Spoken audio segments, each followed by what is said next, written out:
David Wilkerson என்ற ஊழியர் அமெரிக்க தேசத்தில் போதைப் பொருளுக்கும் மதுவிற்கும் அடிமையாகி சமூக விரோத செயல்களை செய்த இளைஞர்கள் மத்தியில் தேவ அன்பை அறிவித்து அவர்களை நல்வழிப்படுத்தும் ஊழியத்தை செய்து வந்தார்கள்.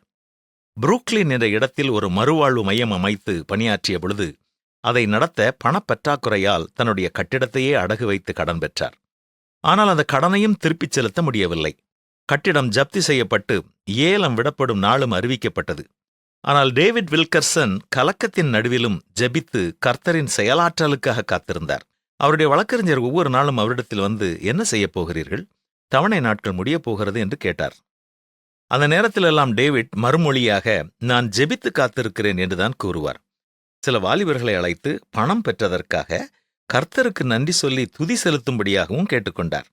தவணை நாட்கள் முடிந்து ஜப்தி செய்யும் நாள் நெருங்க நெருங்க அநேகர் அவரை ஏளனமாக வேடிக்கை பார்த்தார்கள். கடைசி நாள் காலையிலும் புரூக்ளின் மையத்தில் அநேக நண்பர்களுடன் கூடி டேவிட் வில்கர்சன் கர்த்தருக்கு துதி செலுத்திக் கொண்டிருந்தார். அந்த வேளையிலே ஒருவர் வந்து அவரை வெளியே அழைத்தார். டேவிட் வெளியே சென்றபொழுது சிறப்பு தபால் ஒன்று அவருடைய கரத்திலே கொடுக்கப்பட்டது. அவர் அதை திறந்து பார்த்தபொழுது காத்திருப்பவர்களுக்கு கர்த்தர் நல்லவர் என்பதைக் கண்டார். ஆம், அன்று அவர் செலுத்தி முடிக்க வேண்டிய $15,000 எழுதப்பட்ட ஒரு காசோலையைக் கண்டு வியப்படைந்தார். இந்த சம்பவத்தை அமேசிங் ஆன்சர்ஸ் டு பிரேயர்ஸ் என்ற புத்தகத்தில் நீங்களும் வாசிக்கலாம்.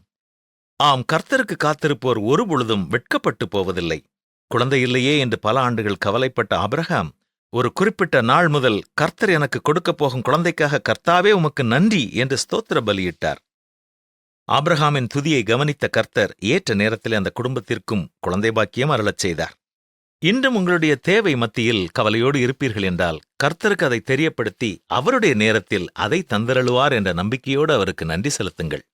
உண்மையாய் தம்மை நோக்கி கூப்பிடுகிற யாவருக்கும் கர்த்தர் சமீபமாய் இருக்கிறார் என்றுதான் பரிசுத்த வேதமும் நமக்கு கற்றுக் கொடுக்கும் சத்தியம். பின்பற்றுவோமா?